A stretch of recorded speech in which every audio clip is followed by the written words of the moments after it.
Last week, I shared that two important principles, connecting everyone in the world and net neutrality, can and must coexist. Today, I'm going to share details on how Internet.org will support these principles. Now, it's common sense to see how these ideas improve people's lives.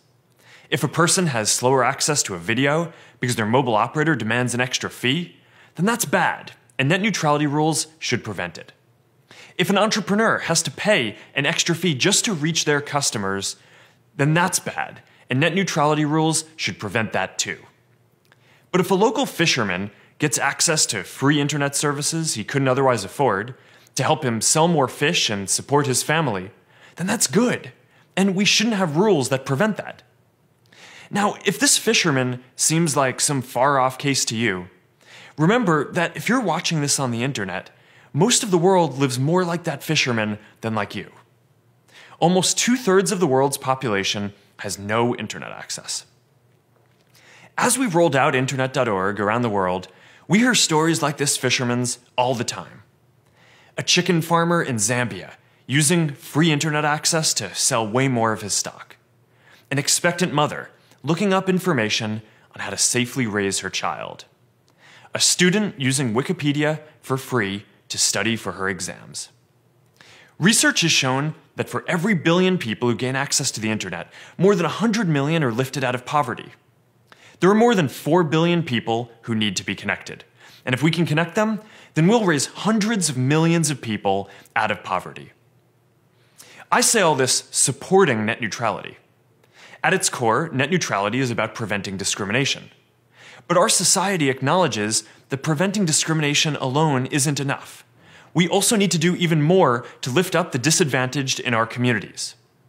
So while countries have anti-discrimination laws, we also have laws to make sure that we do even more to invest in groups like women and minorities.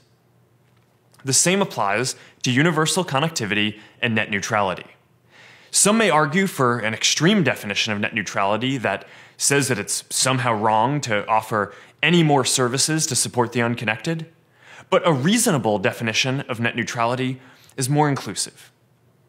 Access equals opportunity. Net neutrality should not prevent access. We need both. It's not an equal internet if the majority of people can't participate. Our goal with Internet.org is to help everyone connect. We provide free basic services, starting with health, education, jobs, and communication. Services like Wikipedia, job listings, HIV education, and maternal health resources. Our vision is to give people access to more and more free services over time. Everyone should be able to offer free services. People should have choice over what services and what mobile operator they use. Here's how we get there. Internet.org is a partnership between governments, mobile operators, local entrepreneurs, and companies like Facebook. Everyone is welcome to join. It's not exclusive to any mobile operator or company. Now, we had to start somewhere, so we launched first with partners who wanted to work with us on this mission to connect the world. But we'll work with anyone who wants to join us. No company pays to be included in Internet.org. No operator is paid to offer these services. Facebook doesn't even show ads in Internet.org. This program supports itself.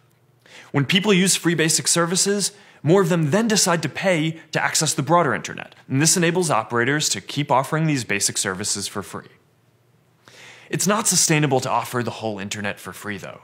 It costs tens of billions of dollars every year to run the internet, and no operator could afford this if everything were free. But it is sustainable to build free basic services that are simpler, use less data, and work on all low-end phones. Internet.org started by working with partners to build a set of these services. We even made Facebook simpler by removing photos and videos. Today, we're taking the next step. We're going to open Internet.org so anyone can build free basic services. Soon, we're going to share an open technical spec, and any compatible service will be available through Internet.org across the whole world.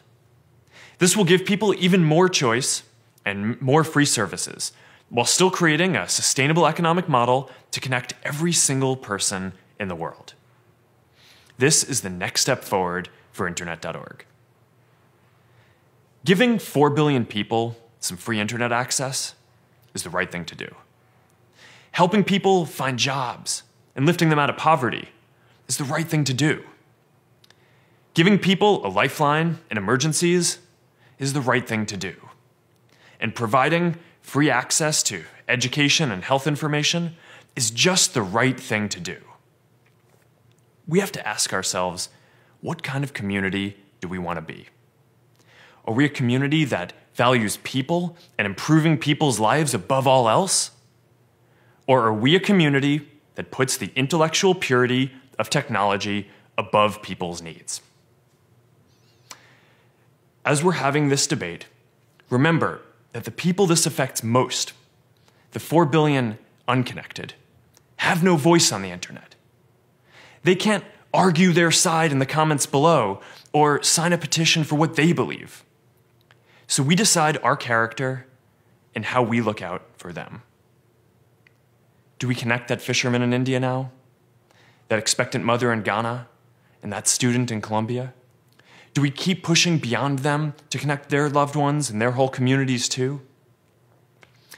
Or do we shut them out and tell them that they have to wait until they can afford to pay for it themselves? History tells us that helping people is always a better path than shutting them out. We have a historic opportunity ahead of us to improve the lives of billions of people. Let's take that opportunity. Let's connect them.